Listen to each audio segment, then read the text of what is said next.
মদিনার সাহাবীদের মধ্যে সবচেয়ে গরীব সাহাবী ছিলেন সাইয়েদনা বেলাল রাদিয়াল্লাহু তাআলা আনহু। নিজের লজ্জাস্থান ঢাকার কাপড়টা ছাড়া তার কাছে দ্বিতীয় কোনো কাপড় ছিল না।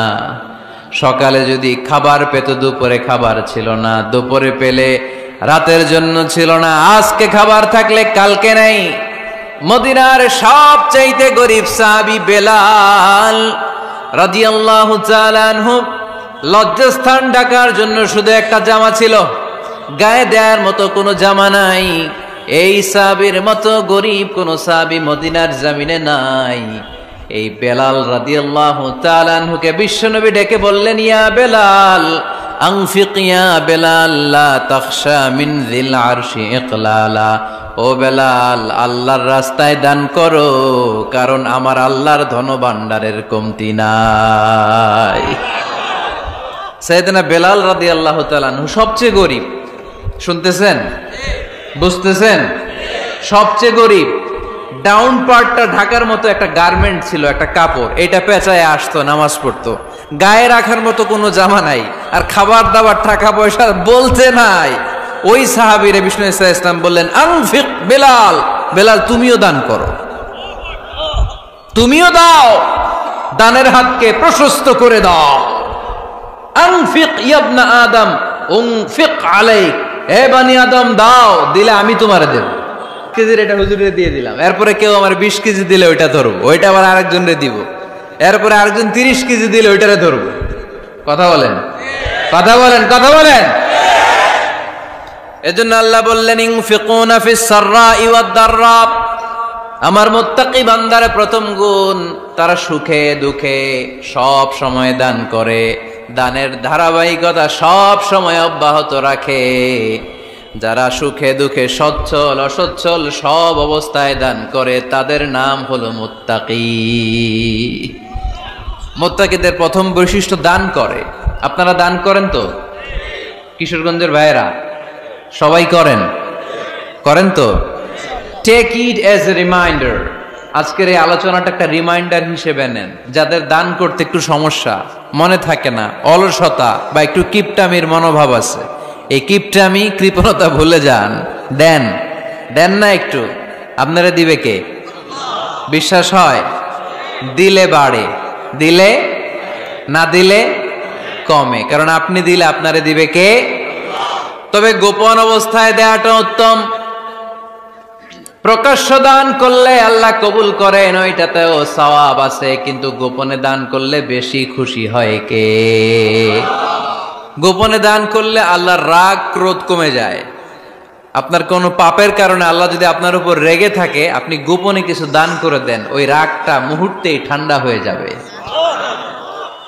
7 শ্রেণীর ব্যক্তিকে আল্লাহ তাআলা আরশের নিচে ছায়া দিবে কিয়ামতের দিন, যেদিন আকাশের সূর্যটা মাথার কাছে চলে আসবে, জমিনটা তামার জমিন হয়ে যাবে, তৃষ্ণায় মানুষের জিহ্বা বের হয়ে কুকুরের মতো নাভির সামনে ঝুলতে থাকবে। সূর্যের প্রচন্ড কিরণ আর তাপে মাথার মগজগুলো গলে গলে নাকের ছিদ্র আর কানের ছিদ্র দিয়ে ভাতের মাড়ের মতো টপ টপ করে বেয়ে বেয়ে পড়বে। আল্লাহর আরশের ছায়া ছাড়া সেদিন আর কোনো ছায়া থাকবে না। বিষ্ণু বললেন, 7 শ্রেণীর ব্যক্তিকে আল্লাহ তাআলা সেদিন আরশের নিচে ছায়া দিবে। তার মধ্যে থেকে 1 শ্রেণীর ব্যক্তি, কিশোরগঞ্জের ভাইয়েরা খেয়াল করে শুনেন, তার মধ্যে 1 শ্রেণীর ব্যক্তি হচ্ছে রাজুলুন তাসাদ্দাকা বিসাদাকা ফাআখফাহা। 1 শ্রেণীর ব্যক্তি হচ্ছে ওই ব্যক্তি যে গোপনে আল্লাহর জন্য দান করে। আচ্ছা, লা তা'লামু শিমালুহু মা তুনফিকু ইয়ামিনুহু, এমন গোপনে সে আল্লাহর রাস্তায় দান করে দেয়, তার ডান হাত কি দান করেছে বাম হাত টের পায় না। ডান হাত কি দিল, বাম হাত দেখে নাই। অন্য মানুষ জানা তো দূরের কথা, এই গোপন দান আমার আল্লাহর কাছে খুব প্রিয়। এজন্য একটু দান করার অভ্যেস করেন, অল্প করে করেন। আজকে যে এই 5 টাকা দান করে দেন মসজিদে, 2 টাকার নোট থাকলে দান করে দেন, 1 টাকার পয়সা থাকলে দান করে দেন। দান করতেই হবে, কারণ মুত্তাকি হতে চাইলে এই দানের ধারাবাহিকতা কন্টিনিউয়াসলি এটা রাখতে হয়, এটা থামানো যায় না। সময় ভালো বেশি দিলাম, সময় খারাপ কম দিলাম, কিন্তু দিতে হবে। রাজি আছেন? আল্লাকা সিররুন ইনদাল্লাহ বাইনাকা আনতা ওয়া বাইনাল্লাহ আল্লাকা সাদাকাতুন তাখফা লা ইয়ালামুহা ইল্লাল্লাহ আল্লাকা সিররুন ইনদাল্লাহ বাইনাকা আনতা ওয়া বাইনাল্লাহ আল্লাকা সাদাকাতুন তাখফা লা ইয়ালামুহা ইল্লাল্লাহ। সুবহানাল্লাহ পড়েন। আল্লাকা সিররুন ইনদাল্লাহ, তোমার আর তোমার আল্লাহর মাঝে কোনো গোপন আমল আছে নাকি যেটা আল্লাহ ছাড়া কেউ জানে না? জীবনে আমাদের প্রত্যেকের এমন কিছু গোপন আমল, ইবাদত আর দান সদকা করা দরকার যেটা দুনিয়ার কেউ জানে না, জানে আমার রব আর জানি আমি। এরকম দান থাকার দরকার আছে না নাই? তোমার জীবনে এমন কোন গোপন সাদাকা আছে নাকি যেটা আল্লাহ ছাড়া কেউ দেখেনি? এই গোপন সাদাকাটা আল্লাহ খুব পছন্দ করে। এখানে মাদ্রাসা, আজকে আমার ভাই অমুক ভাই দিবেন 2 লক্ষ টাকা, বলেন মারহাবা। এটা উনি আল্লাহর জন্য দিতে পারে, মারহাবার জন্য দিতে পারে, ঠিক কি না? কিন্তু রাতের আধারে রাস্তার পাশ দিয়ে হেঁটে যাচ্ছেন, মসজিদের দান বাক্সটা লেখা, উপরে সাইনবোর্ডে লেখা মুক্ত হস্তে আল্লাহর ঘরের জন্য দান করুন। কেউ নাই, কাক পক্ষী নাই। রাত বাজে 2টা, হঠাৎ করে পকেট থেকে 1000 টাকার বা 100 টাকার কচকচে নোটটা আপনি দান করে দিলেন। ওই দানটা 1 কোটি টাকার দানের চেয়েও বড় দান। কারণ দুনিয়ার কেউ তখন দেখে নাই, দেখেছে কে? কেউ যেটা দেখে না সেটা দেখে কে? কেউ যেটা জানে না সেটা জানে কে? সবার চোখ ফাঁকি দেয়া গেলেও আমার আল্লাহর চোখ ফাঁকি দেয়া যায়? এজন্য দান করতে হবে একজনের খুশির জন্য। তিনি কে? এজন্য রাব্বুল আলামিন বলেন, মাসালুল্লাযীনা ইউনফিকুনা আমওয়ালাহুম ফি সাবিলিল্লাহি কামাসালি হাব্বা أنبتت 7 سنابل في كل سنبلة 100 حبة والله يضاعف لمن يشاء والله واسع عليم। সুবহানাল্লাহ পড়েন। আল্লাহ বললেন, এই যে তোমরা আমার রাস্তায় দান করো, এটার উপমা একটা চারা বীজের মতো।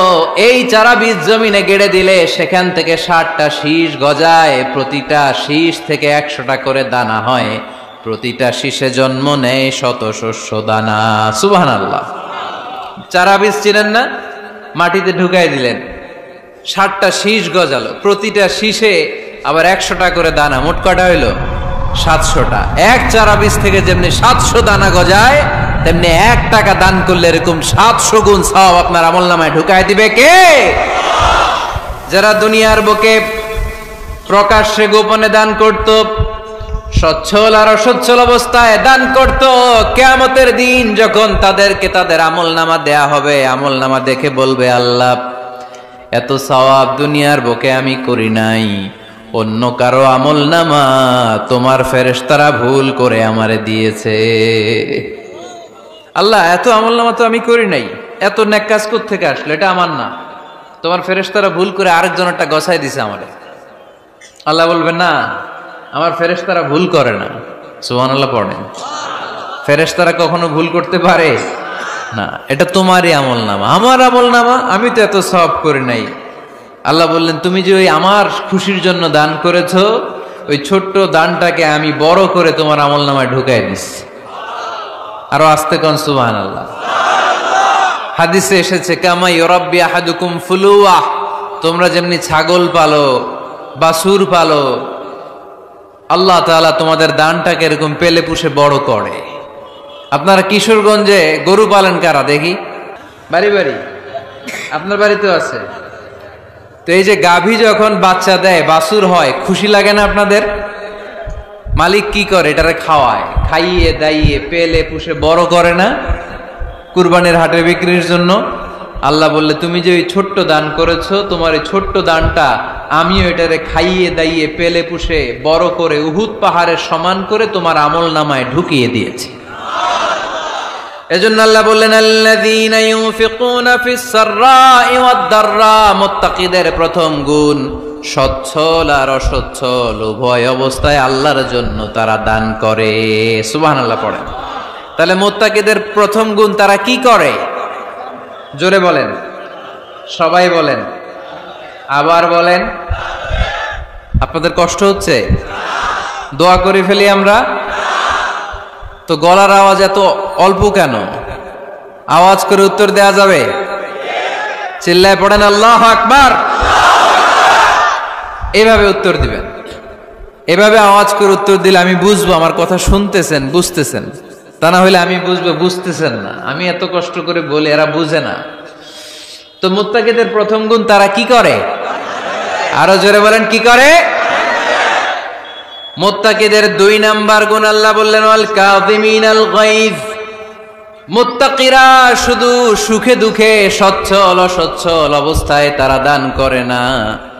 মুত্তাকি বান্দার 2 নাম্বার বৈশিষ্ট্য, তারা রাগকে হজম করে, ক্রোধকে নিয়ন্ত্রণ করে। সুবহানাল্লাহ। মুত্তাকিনরা অল্পতে চটে যায় না, হট টেম্পার্ড না। আমাদের অনেকে আছে হট টেম্পার্ড, কিছু বুঝলেও চেতে, না বুঝলেও চেতে। এরকম চেত আছে নাকি আপনাদের? রাগ রে আপনারা কি বলেন আঞ্চলিক ভাষায়? রাগী বলেন। তো এই যে রাগী মানুষ আছে না, গুসা উঠছে, এই যে গুসা যে ওঠে, এটা খুবই স্বাভাবিক। গুসাটা ওঠা সবার ওঠে, এটা কি বলেন? ওঠে না? ওঠে না? আপনাদের মধ্যে থেকে গুসা বেশি ওঠে কার দেখি? আছে তো, রোগী আছে তো অনেক। আল্লাহ আপনাদের গুসাগুলোরে ঠান্ডা করে দেখ, আর ভালো গুসাগুলো যেন আপনারা ইসলামের পক্ষে করতে পারেন। আল্লাহ তৌফিক দান করো। রাগ হবে ইসলামের জন্য। আল্লাহর জমিনে আল্লাহর বিধান লঙ্ঘন হলে আমরা রেগে যাব। চিল্লায় বলেন ঠিক কিনা? এছাড়া কেউ আমাদেরকে রাগাতে পারবে না। ওয়াল কাযিমিনাল গায়জ।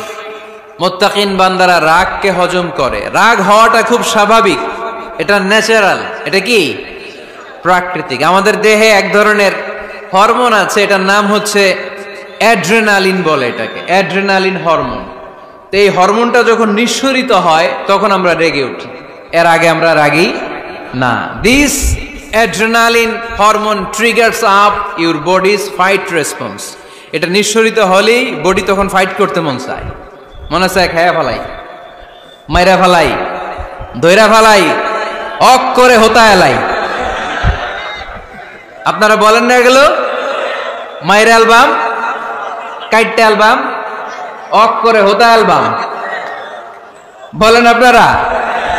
এগুলো কখন বলেন? যখন রেগে যান, যখন রেগে যান। কিন্তু মুত্তাকি হতে চাইলে যখন তখন রেগে যাওয়া যাবে।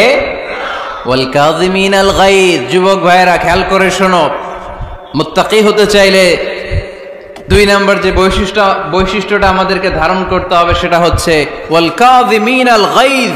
রাগকে নিয়ন্ত্রণ করতে জানতে হবে। রাগ এটা ভয়ঙ্কর। অনেকে রাগ করতে করতে যে স্ট্রোক করে ফেলে, আছে না? হার্ট অ্যাটাক করে ফেলে। অনেকে রাগের মাথায় মারাও যায়, আছে না নাই? এটা ভয়ঙ্কর। এর আছে অনেক শারীরিক, মানসিক অনেক প্রভাব, অনেক ক্ষতিকর প্রভাব আছে এই রাগের। রাগটা অনেকটা ঝড়ের মতো। কিসের মতো? ঝড় যেমনি একদিক থেকে এসে সব ভেঙে চুরে তছনছ করে লন্ড ভন্ড করে দিয়ে আরেক দিকে সাঁ করে চলে যায়, রাগও তেমন। একদিক দিয়ে আসে, সব শেষ করে দিয়ে আরেক দিকে চলে যায়, ঠিক কিনা? এর রাগের মাথায় পৃথিবীতে কত খুন খারাপি ঘটেছে, ঠিক কিনা? বাবা ছেলের মধ্যে রাগ আছে না নাই? বন্ধু বন্ধুর মধ্যে, বন্ধু কয় এটা আমারে দে, ওই বন্ধু বলে না দিব না, রেগে গেছে, কিলাকিলি ঘুষাঘুষি আছে না নাই? বাবা ছেলের মধ্যে জমি জমা নিয়ে হয় না অনেক সময়? বাবা কয় এই জমি তুই পাবি না, পোলা কয় আমার এই দিবা তুমি। বাপে কয় না দিমু না, পোলা কয় দিবা। বাপে কয় তোরে তেজ্য পুত্র করে দিলাম, পোলা কয় তোমার মাথায় আমি কোপ মাইরা দিলাম। আছে না?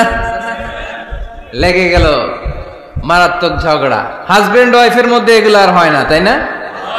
রাগারাগি হ্যাঁ বেশি হয়। কিশোরগঞ্জে এগুলো আছে। আহা, খবরদার, এগুলোকে বাড়তে দেয়া যাবে না। শয়তান খালি গুতায়। শয়তান চায় কি করে ফ্যামিলিকে ব্রেক ডাউন করা যায়। শয়তান একটা আরশের উপর বসে, অন্য শয়তানরা এসে বলে আমি ওজনে কম দেওয়াইছি, কারে কিছুই করস নাই তুই। আরেকজন এসে বলে আমি সুদ খাওয়ানোর ব্যবস্থা করে দিয়ে আসছি, কারে এটা কিছুই না। আরেকজন এসে বলে মাদ্রাসায় যাচ্ছিল আমি সরাই দিছি, কারে এটা কিছুই না। আরেক শয়তান এসে বলে আমি স্বামী স্ত্রীর মধ্যে বিচ্ছেদ ঘটায় দিছি। ইবলিশ শয়তান তখন এটারে নিয়ে নাচতে শুরু করে দেয়। এজন্য স্বামী স্ত্রীর মধ্যে ঝগড়া আছে না নাই? হাজবেন্ড বলে একটা, ওয়াইফ বলে আরেকটা, আছে না নাই? হাজবেন্ড বলে তুমি যাইবা না, এই বিয়ার দাওয়াতে যাইবা না, ও আমারে অপমান করছিল। বউ কয় আমি যামু, আমার বান্ধবীর বিয়া, তোমার কি? আছে না নাই? হাজবেন্ড কয় না যাবি না, বউ কয় যামু, গেলে তোর খবর আছে। বউ কয় কি করবা? কয় তালাক দিয়ে দিলাম। আছে না নাই? ছোট্ট ঝগড়া থেকে মাথা গরম করে রাগের মাথায় তালাক দিয়ে ফেলে। এজন্যই রাগ ভয়ঙ্কর। এর রাগের কারণে বন্ধু বন্ধুর সম্পর্ক নষ্ট হয়, হাজবেন্ড ওয়াইফের মধ্যে ডিভোর্স হয়ে যায়, বাবা ছেলের মধ্যে সম্পর্ক ছিন্ন হয়ে যায়। এটা ঝড়ের মতো। এজন্য মুমিনরা চাইলেই চট করে রেগে যেতে পারে। এজন্য রাগ নিয়ন্ত্রণের দরকার আছে না নাই? এজন্য আল্লাহ বললেন والذين ينفقون أموالهم في سبيل الذين ينفقون في السراء والضراء والكاظمين الغيظ والعافين عن الناس। মুমিন বান্দার মুত্তাকিদের প্রথম গুণ দান করে, মুত্তাকিদের দ্বিতীয় গুণ তারা রাগকে হজম করে। সুবহানাল্লাহ পড়ে। রাগকে কি করতে হবে? জোরে বলেন কি করতে হবে? আল্লাহ রাসূল বললেন লাইসা শাদীদু বিসরাআ, কুস্তি খেলে যে অন্যকে মাটিতে শুইয়ে দিতে পারে সে আসল শক্তিশালী না। ইন্নামা শাদীদুল্লাযী ইয়ামলিকু নাফসাহু ইনদাল গাদাব, রাগের মাথায় যখন নিজেকে যে নিয়ন্ত্রণ করতে পারে আল্লাহর কাছে ওই ব্যক্তিটাই শক্তিশালী। কুস্তি খেলে আরেকজনের শোয়াই দিলেন, এ শক্তিশালী না। বরং শক্তিশালী তো সে যে রাগের সময় নিজের উপর নিয়ন্ত্রণ রাখে। He can control himself in the time of anger. যখন সে রেগে যায় তখন সে নিজেকে নিয়ন্ত্রণ করতে পারে, সেই শক্তিশালী। কুস্তি খেলে আপনি হোতায় দিলেন আরেকজনকে, আপনি শক্তিশালী না। এর জন্য রাগকে নিয়ন্ত্রণ করতে রাজি আছেন তো? এক সাহাবী এসে বললেন ইয়া রাসূলুল্লাহ আউসিনি ইয়া রাসূলুল্লাহ, ও নবী আমারে নসিহত করেন, আমারে কিছু উপদেশ দেন। বিশ্বনবী বললেন লা তাগদাব, তুমি রেগে যেও না। সাহাবী বললেন আরেকটা উপদেশ দেন। বিশ্বনবী বললেন লা তাগদাব, রেগে যেও না।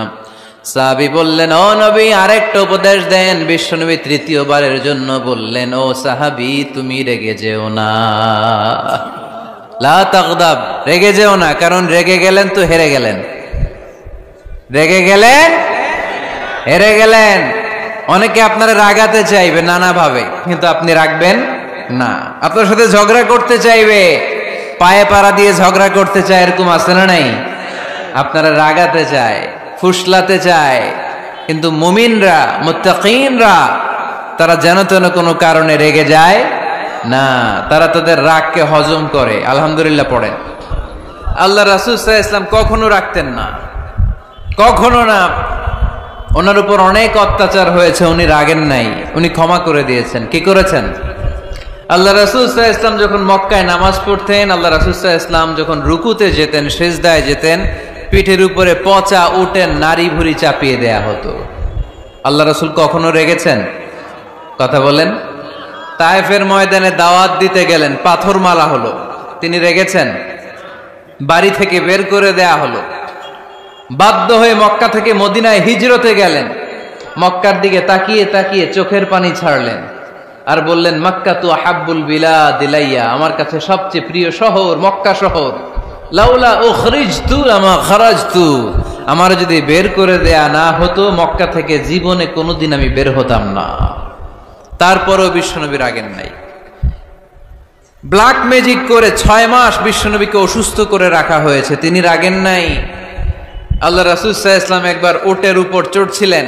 ইন দ্য মিন টাইম এক বেদুইন এসে বিশ্বনবীর গায়ের চাদর ধরে টান দিলেন।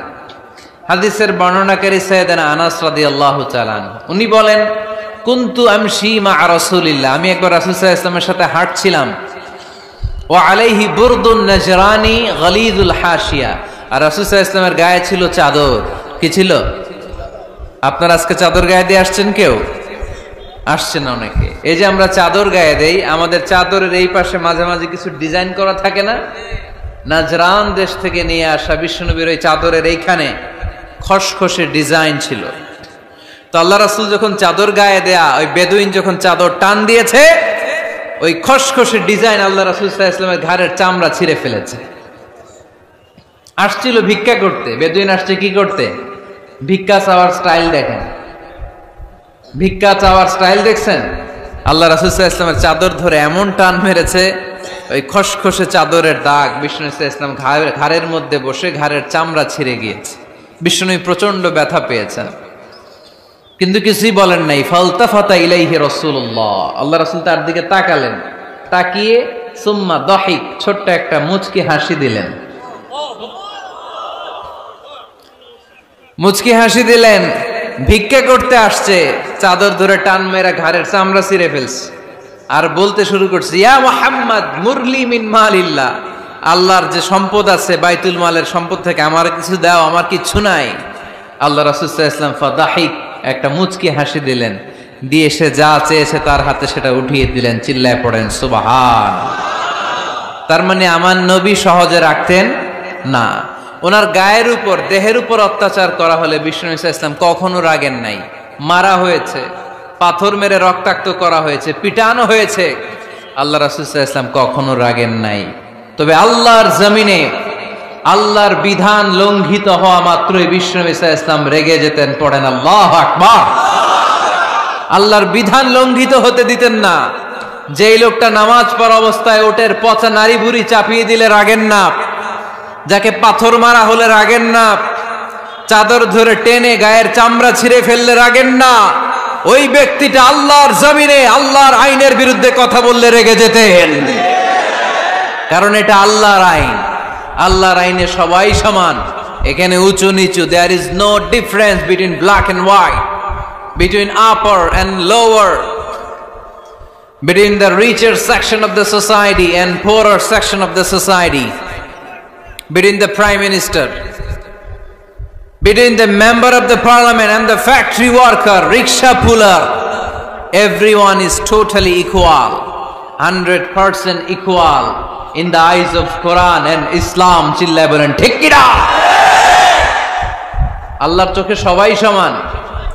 ওইখানে প্রধানমন্ত্রী নাই, ওইখানে প্রেসিডেন্ট নাই, ওইখানে এমপি নাই, ওইখানে রিকশাওয়ালা আর প্রধানমন্ত্রী আর প্রেসিডেন্ট এক কাতারে দাঁড়িয়ে আল্লাহর সেজদা দেয়। চিল্লায় বলেন ঠিক কি না? নিজেকে আক্রমণ করা হলে রাখতেন না, কিন্তু আল্লাহর জমিনে আল্লাহর বিধান লঙ্ঘিত হলে আল্লাহ রাসূল রেগে যেতেন। মদিনাতে এক মেয়ে চুরিতে ধরা পড়ল। চুরি করলে কি করতে হয়? আস-সারিকু ওয়াস-সারিকাতু ফাকতাউ আইদিয়াহুমা। বাংলাদেশে হাত কাটে? কি করে? জেলে দেয়। আর কি করে? হ্যাঁ, জরিমানা, জামাই আদর করে না। বিধান হচ্ছে হাত কেটে দাও। If anyone steal something precious, the government, the authority should cut down his right hand. আইনটা কার? বাংলাদেশে এরকম চোর আছে না নাই? দেশের টাকা পাচার করে, আছে না নাই? হাজার হাজার টাকা কুচি কুচি করে বগুড়ার এক পানির মধ্যে, খালের মধ্যে দেখলাম। আহা, জনগণ খেতে পায় না, আর মানুষ টাকা কুচি করে জঙ্গলে ফেলে দিয়ে আস। এগুলো কত বড় ডাকাত! একটা চোর, ওকে ধরে যদি হাত কেটে টেলিভিশনে প্রচার করে দেয়া হতো, 17 কোটি মানুষ যদি দেখতো, এই দেশে আর চোর খুঁজে পাওয়া যেত না। বনু মখজুমিয়া গোত্রের এক নারী চুরিতে ধরা পড়ল। সাহাবীরা যে বললে, ইয়া রাসূলুল্লাহ, অনেক বংশীয় মেয়ে, আপনি হাত কেটে দিয়েন না, মাফ করে দেন। কি করেন? আল্লাহ রাসূল সাল্লাল্লাহু আলাইহি ওয়াসাল্লামের চেহারাটা আগুনের গোলার মতো লাল হয়ে গেল। রেগে গেলেন। আল্লাহ রাসূল বললেন, এত বড় সাহস পেলে কোত্থেকে? এটা আল্লাহর আইন। চিল্লায় বলো, কার আইন? লাউ কানাত ফাতিমাতু বিনতি মুহাম্মদ সারাকাত লাকাতা মুহাম্মাদুন ইয়াদাহা। আরে বানু মাখজুমিয়া গোত্রের মেয়ে তো দূরের কথা, আমার কলিজার টুকরা ফাতেমাও যদি চুরিতে ধরা পড়তো, আমি ফাতেমার ডান হাত কেটে দিতে 1 সেকেন্ডও দেরি করতাম না। কারণ বিধানটা কার? এত মাইট দেয়া হলো বিশ্বনবীকে, এত অত্যাচার করা হলো, তিনি রেগে যেতেন না। কিন্তু আল্লাহর জমিনে আল্লাহর বিধান লঙ্ঘিত হলে তিনি রেগে যেতেন, ঠিক কিনা? এজন্য আমাদের রাগটাও হতে হবে এমন, অপ্রয়োজনে আমরা রাখবো না, কিন্তু আল্লাহর জমিনে আল্লাহর বিধান যদি লঙ্ঘিত হয়, দুর্বলের উপর যদি সবলের অত্যাচার হয়, সমাজে যদি বিশৃঙ্খলা তৈরি হয়, তখন মুমিন রাগান্বিত হবে, বজ্র কণ্ঠে গর্জে উঠবে, চিল্লায় বলেন ঠিক কিনা? এছাড়া মুমিন রাগকে নিয়ন্ত্রণ করে, এটা মুত্তাকিদের বৈশিষ্ট্য। আল্লাযীনা ইউনফিকুনা ফিস সাররাই ওয়াদ দাররা। মুত্তাকিনদের প্রথম গুণ, তারা দান করে। 2 নাম্বার গুণ, রাগকে হজম করে। রাগকে হজম করতে রাজি আছেন সবাই? আজকে থেকে রাগটার একটু কমানো যাবে, থামানো যাবে তো? আল্লাহ তুমি কবুল করো, পড়ি আমিন। আল্লাহ রাসূল সাল্লাল্লাহু আলাইহি ওয়াসাল্লাম রাগ কমানোর কিছু পদ্ধতি আমাদেরকে শিখিয়েছেন। 2 সাহাবী ঝগড়া লাগলো, কথার পিঠে কথা, কথার নাম লতা। ঝগড়া করতে করতে এক সাহাবী রেগে মেগে আগুন। আল্লাহ রাসূল দেখতে লাগলেন আর বললেন, ইন্নী লা আ'লামু কালিমা লাউ ক্বালাহা লা যাহাবা যা আনহু। নিশ্চয়ই আমি এমন এক বাক্য জানি, এই বাক্যটা যদি এই সাহাবী পড়ে তাহলে তার রাগ মুহূর্তের মধ্যে ঠান্ডা হয়ে যাবে। ওই সাহাবী বলল, ইয়া রাসূলুল্লাহ, বাক্যটা কি আমারে শিখিয়ে দেন, আমি চাই আমার রাগটা যেন থেমে যায়। আল্লাহর রাসূল বললেন, তুমি পড়ো আউযু বিল্লাহি মিনাশ শাইতানির রাজীম। সবাই পড়েন, আউযু বিল্লাহি মিনাশ শাইতানির রাজীম। তাহলে রাগ কমানোর দোয়ার নাম কি? সবাই বলেন, আউযু বিল্লাহি মিনাশ শাইতানির রাজীম। এটা হচ্ছে 1 নাম্বার ফর্মুলা। এটা কয় নাম্বার মনে থাকবে? রাগ আসলে এই দোয়াটা পড়বো, মুহূর্তে রাগকে ঠান্ডা করে দিবে কে? 2 নাম্বার ফর্মুলা হচ্ছে, বেশি রাগ চলে আসলে আপনি চুপ থাকবেন। Keep quiet, keep silent, cool down, relax করেন, থামেন। অশ্রাব্য ভাষায় গালিগালাজ করবেন না। অনেকে রেগে গেলে গড় গড় করে কি যেন বলে, গালিগালাজ করে, 14 গোষ্ঠী উদ্ধার করে স্যার, আছে না নাই? না, এই গালিগালাজ যখন কন্টিনিউ করবেন আরো বাড়তে থাকবে আপনার রাগ। আপনি একটু থামেন, stop, relax and keep quiet. ইদা গাদিবা আহাদুকুম ফালিয়াসকুত, বলেছেন মুহাম্মদ সাল্লাল্লাহু আলাইহি ওয়াসাল্লাম। তোমাদের কেউ যখন রেগে যায়, সে যদি রাগ থামাতে চায়, সেজন্য চুপ থাকে। সেজন্য কি থাকে? তাহলে বেশি রাগ আসলে কি গালিগালাজ করবেন, চিল্লাফাল্লা করবেন, 14 গোষ্ঠী নিয়ে গালি দিবেন? কি করবেন? চুপ থাকবো। কি থাকবেন? মনে থাকবে নাকি ওয়াজের ময়দানেই শেষ, বাড়িতে যাইয়া হোতায় লেবেন? চুপ থাকতে রাজি আছেন তো? প্রথমে রাগ আসলে আউযুবিল্লাহ পড়বো, 2 নম্বরে চুপ থাকবো, 3 নম্বরে বিষ্ণু ঈসা ইসলাম বললেন, তোমার কার্যক্রম কমিয়ে দাও, লোয়ার ইউর অ্যাকশন, অ্যাকশন কমাও, ডাইরেক্ট অ্যাকশনে যাও না।